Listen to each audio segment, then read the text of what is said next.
Co-driver's job is quite varied depending on the team and depending on the weekend. We're doing a lot of scheduling as well as running around and making sure everyone's in the right place at the right time. The stuff that most people see co-drivers doing, if you're watching in-car video of a car, we're doing a talking to the driver. We're delivering the notes to the driver on time, just ahead of the car. Kind of that part of the driving is what most people think of, but a lot of times they don't really think about all the other background work that goes into being a co-driver.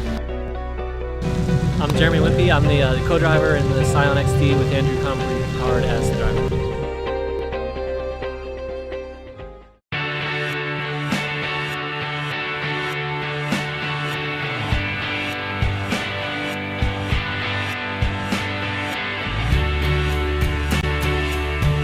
Scion XD team, the crew, everyone's fantastic. We've got Gordon does a great job of making sure we have what we need.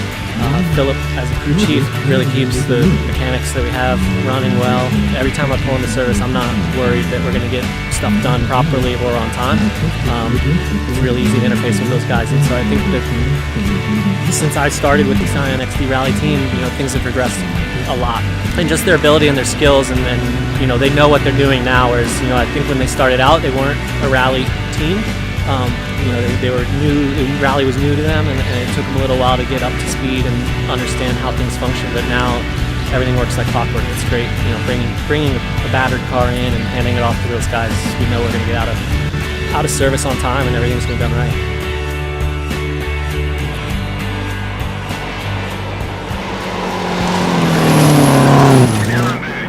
Don't know whether it's a function of the boost controller. We're only getting 0.65 max.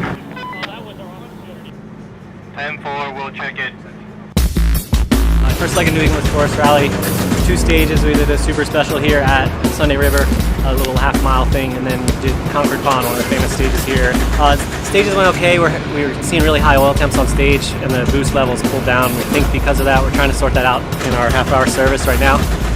Trying to figure out how to get the boost back in the car and get some power back under the car and get going. Andrew came back in and he mentioned that the car wasn't going into high boost, and we were kind of checking everything out, and it seems like the boost controller wasn't working, or there's some kind of boost leak, and we didn't have enough time to really troubleshoot it and fix the problem, so we sent them out.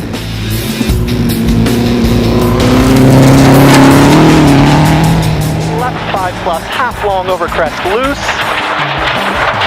Two of our competitors put some pretty good time on us, and a couple other competitors were usually well ahead of, got around us on that stage with some of the issues we had there.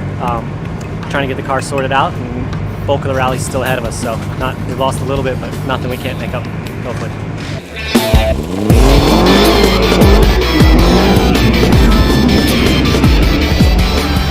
We just finished our day 1 of New England Forest Rally.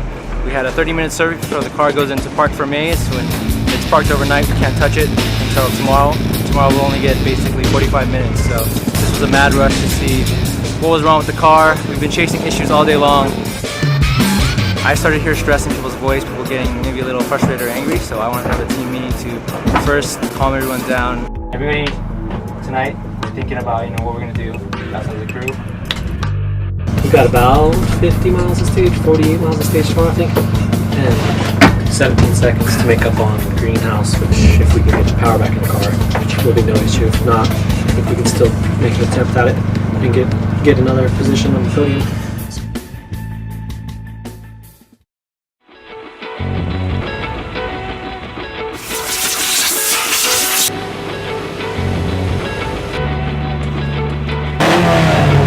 So yeah, we're starting out the second day of New England Forest Rally here. We're about 19.7, almost 20 seconds down to Chris Greenhouse, who's third, last person on the podium on two-wheel drive right now.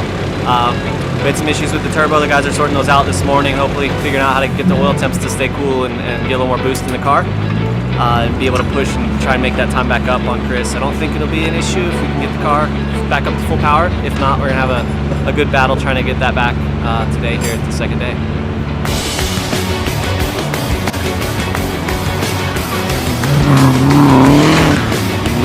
Tightens over small crest.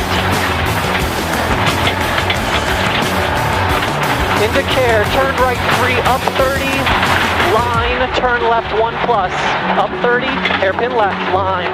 We had a problem on the stage, first stage this morning. We lost the boost hose, lost some time, and so now we're in a battle to try and get. We thought we were just going to need overall Chris Greenhouse to get on the podium and be a third to get maximized points here. Now we've got 3 other cars got by us because of that problem. We managed to refit the hose down in the hot back part of the engine. We had to take off the windshield wipers and stuff and reach down behind the engine while it's still running. So the good news is that when everything's running, I think we can be the fastest 2-wheel drive car out here. We just have a few little teething troubles, and we'll figure out what it's going to take for us to get back onto the podium, because that's the real goal, to get points for the championship. And we need to crawl back right now.